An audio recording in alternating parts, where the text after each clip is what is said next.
But as the search for the vaccine continues, the medical community is moving fast to find drugs that can treat the coronavirus. On these drugs, two tracks are being pursued. The first one is antibodies against the virus. Antibodies are proteins that the immune system makes to fight invaders, such as viruses. If the virus tries to invade again, the body will remember and quickly produce an army of antibodies.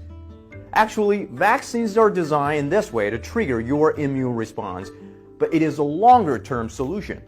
A quicker approach is to acquire the antibodies from people who have recently recovered from COVID-19 because the antibodies are still circulating in their blood. In other words, this treatment transfers the immunity to sick people. It has been used in past flu pandemics.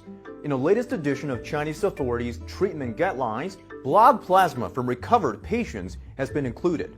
But that doesn't mean it's risk-free, so this is only for an emergency situation. The plan stresses that people should only be given plasma if they are critically ill. Another option is antiviral drugs. But contrary to what most people think, antivirals are not designed to kill the virus, but actually to stop it from reproducing. Coronavirus has a simple structure with its genetic material, the RNA sitting inside and protein shell coating outside. Its outer spikes can engage the receptor on the cell's surface, resulting in the merger of the virus with the cell, just like opening up a door.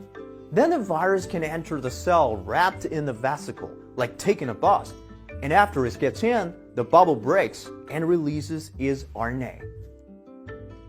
And then two things will happen. Those RNA will hijack the cell and use the material inside to make up more viral protein shells. And it uses its own viral enzyme to copy its RNA. Newly produced RNAs and protein shells will be assembled into new viruses, moving out of the cell and infecting more cells in the same way. Different antivirals will interfere at different points in this process of viral replication. For example, chloroquine is the drug that has recently been added to China's treatment guidelines. It steps in at the beginning stage of the infection. It blocks the virus's ability to acidify this bubble and causing this virus to be trapped inside and stopping it from releasing its RNA into the cell.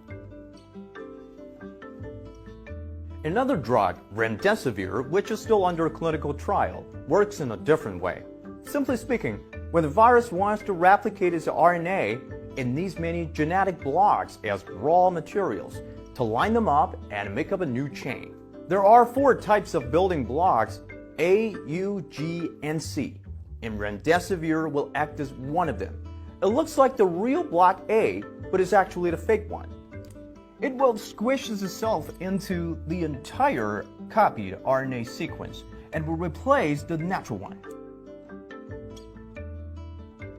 and cause the entire copy to fail, just like when you insert a wrong letter and misspell the entire word. Also in the treatment guidelines, there is the drug combination of lopinavir and ritonavir. The combination targets protease, which is the tool that viruses use to cut up very long proteins into smaller pieces of proteins that are needed for the virus to make new copies. Now that tool is taken out. In addition to those drugs, doctors also induce interferons, proteins that human cells naturally release as an alarm to other cells that there is an infection in the body. They are not specific to a certain virus, but responds to all viruses and all stages of viral replication.